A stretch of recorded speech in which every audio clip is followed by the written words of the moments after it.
സ്വർഗസ്ഥനായ ഞങ്ങളുടെ പിതാവേ എന്ന പ്രാർത്ഥന ഏറ്റവും പൂർണ്ണമായ പ്രാർത്ഥനയാണ്. നമ്മുടെ ഗുരുവും നാഥനും രക്ഷകനുമായ യേശുക്രിസ്തു തന്നെയാണ് ഈ പ്രാർത്ഥന നമുക്ക് നൽകിയത്. അതിനാൽ തന്നെ ഇതിന് പകരം വയ്ക്കാൻ മറ്റൊരു പ്രാർത്ഥനയുമില്ല. മഹത്തായ ഈ പ്രാർത്ഥനയുടെ അർത്ഥം മനസ്സിലാക്കി പ്രാർത്ഥിക്കുമ്പോൾ അത് നമ്മുടെ ജീവിതത്തിൽ വലിയ മാറ്റങ്ങൾ വരുത്തും. സ്വർഗസ്ഥനായ നമ്മുടെ പിതാവിനോടുള്ള 7 അപേക്ഷകളാണ് ഈ പ്രാർത്ഥനയിലുള്ളത്. ആദ്യത്തെ 3 അപേക്ഷകൾ ദൈവത്തെയും ശരിയായി അവിടുത്തെ സേവിക്കുന്നതിനെയും സംബന്ധിച്ചുള്ളവയാണ്. അവസാനത്തെ 4 അപേക്ഷകൾ സ്വർഗസ്ഥനായ നമ്മുടെ പിതാവിനോട് നാം പറയുന്ന മൗലിക മാനുഷിക ആവശ്യങ്ങളാണ്.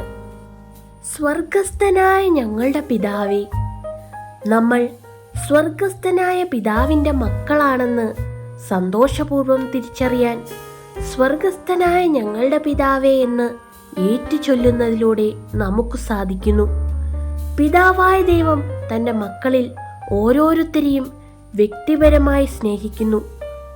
അവിടുത്തെ താൽപര്യ വിഷയമായി നമ്മൾ മാത്രമാണുള്ളത് എന്നതുപോലെ സ്നേഹിക്കുന്നു. ദൈവം എവിടെയെല്ലാം ആയിരിക്കുന്നുവോ അവിടെയെല്ലാം സ്വർഗമാണ്. സ്വർഗമെന്ന പദം ഒരു പ്രത്യേക സ്ഥലത്തെ അല്ല, പിന്നെയോ ദൈവത്തിൻ്റെ സാന്നിധ്യത്തെയാണ് സൂചിപ്പിക്കുന്നത്. അതാകട്ടെ സ്ഥലകാലങ്ങളാൽ പരിമിതപ്പെട്ടിട്ടുള്ളതല്ല. എവിടെയെല്ലാം ദൈവത്തിൻ്റെ മഹത്വത്തിലേക്കും നമ്മുടെ അയൽക്കാരൻ്റെ ആവശ്യങ്ങളിലും തിരിയുന്നുവോ, എവിടെയെല്ലാം നാം സ്നേഹത്തിൻ്റെ സന്തോഷം അനുഭവിക്കുന്നുവോ, എവിടെയെല്ലാം നാം മാനസാന്തരപ്പെടുകയും ദൈവവുമായി അനുരഞ്ജിതരാവുകയും ചെയ്യുന്നുവോ അവിടെയെല്ലാം സ്വർഗം തുറക്കപ്പെടുന്നു. എവിടെ സ്വർഗമുണ്ടോ അവിടെ ദൈവമുണ്ട് എന്നല്ല, പിന്നെയോ ദൈവം എവിടെയുണ്ടോ അവിടെ സ്വർഗമുണ്ട് എന്നതാണ് ശരി.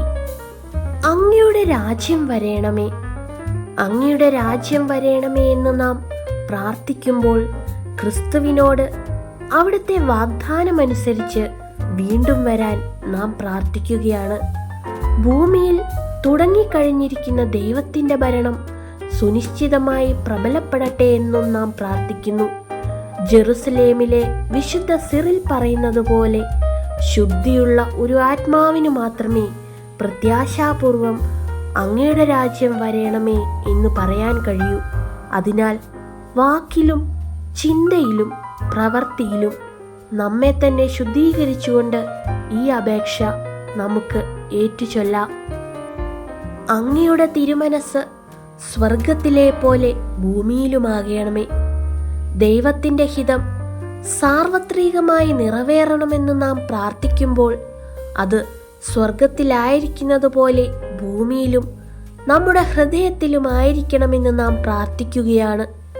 സ്വന്തം ഇഷ്ടത്തിനും സ്വന്തം ആശയങ്ങൾക്കുമനുസരിച്ചും മനുഷ്യൻ പദ്ധതികൾ നടപ്പിലാക്കുവാൻ ശ്രമിച്ചുകൊണ്ടിരിക്കുന്നിടത്തോളം കാലം ഭൂമി സ്വർഗമാവുകയില്ല. ഒരുവൻ ഒരു കാര്യം ആഗ്രഹിക്കുന്നു, മറ്റൊരുവൻ മറ്റൊരു കാര്യം ആഗ്രഹിക്കുന്നു. എന്നാൽ നമ്മൾ ഒന്നിച്ച് ദൈവത്തിൻ്റെ ഇഷ്ടം ആഗ്രഹിക്കുമ്പോൾ നമ്മൾ സന്തോഷം കണ്ടെത്തുന്നു. അന്നന്നു വേണ്ടുന്ന ആഹാരം ഇന്ന് ഞങ്ങൾക്ക് തരണമേ. അനുദിനാഹാരത്തെക്കുറിച്ചുള്ള അപേക്ഷ നമ്മെ എല്ലാ വസ്തുക്കളും നമ്മുടെ സ്വർഗീയ പിതാവിൻ്റെ നന്മയിൽ നിന്ന് പ്രതീക്ഷിക്കുന്നവരാക്കുന്നു. ജീവനെ സംബന്ധിച്ച് അത്യാവശ്യമായിരിക്കുന്ന ഭൗതികവും ആത്മീകവുമായ സർവ്വതും അവിടുത്തെ നന്മയിൽ നിന്ന് നാം പ്രതീക്ഷിക്കുന്നു. കൂടാതെ ദൈവത്തിൻ്റെ അടിസ്ഥാനപരമായ ആവശ്യങ്ങൾ നിർവഹിക്കാൻ നിവൃത്തിയില്ലാത്ത പാവപ്പെട്ടവരെക്കുറിച്ച് ചിന്തിക്കുവാൻ ഈ അപേക്ഷ നമ്മെ പ്രേരിപ്പിക്കുന്നു.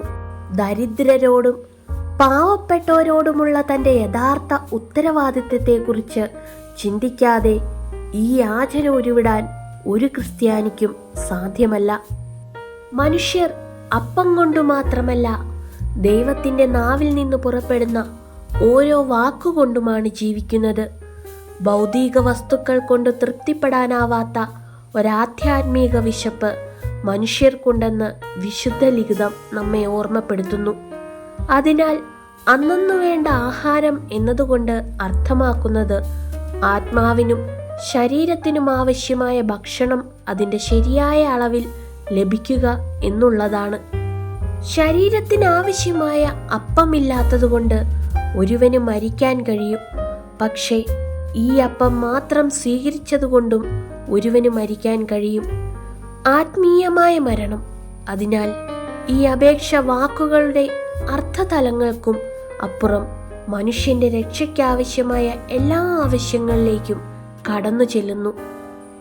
ഞങ്ങളോട് തെറ്റ് ചെയ്യുന്നവരോട് ഞങ്ങൾ ക്ഷമിക്കുന്നത് പോലെ ഞങ്ങളുടെ തെറ്റുകൾ ഞങ്ങളോടും ക്ഷമിക്കണമേ. നാം മറ്റുള്ളവരോട് കാണിക്കുന്ന ദയയും നാം അന്വേഷിക്കുന്ന ദയയും വിഭജിക്കാനാവാത്തതാണ്. നമ്മൾ ദയാപൂർണമല്ലാതിരിക്കുകയും പരസ്പരം ക്ഷമിക്കാതിരിക്കുകയും ചെയ്താൽ ദൈവത്തിൻ്റെ കാരുണ്യം നമ്മുടെ ഹൃദയങ്ങളിലേക്ക് എത്തിച്ചേരുകയില്ല. പലരും ക്ഷമയുടെ അഭാവത്തോടെ ജീവിതകാലം മുഴുവനും സമരം ചെയ്യുന്നു. അനുരഞ്ജിതരാകാതിരിക്കുകയെന്ന അഗാധമായ തടസ്സം ദൈവത്തിലേക്ക് നോക്കിക്കൊണ്ട് മാത്രമേ ഇല്ലാതാക്കാൻ കഴിയൂ. നമ്മൾ പാപികളായിരിക്കെ നമ്മെ പുത്രരായി സ്വീകരിച്ചവനാണല്ലോ ദൈവം. കാരുണ്യമുള്ള സ്വർഗീയ പിതാവ് നമുക്കുള്ളതുകൊണ്ട് മറ്റുള്ളവരോട് ക്ഷമിക്കാനും അനുരഞ്ജനപ്പെടാനും നമുക്ക് സാധിക്കും. അതിനാൽ ഈ അപേക്ഷ ദൈവത്തിൻ്റെ വലിയ കരുണയെപ്പറ്റിയും മറ്റുള്ളവരോട് ക്ഷമിക്കാനുള്ള നമ്മുടെ കടമയെപ്പറ്റിയും നമ്മെ ഓർമ്മപ്പെടുത്തുന്നു. ഞങ്ങളെ പ്രലോഭനത്തിൽ ഉൾപ്പെടുത്തരുതേ.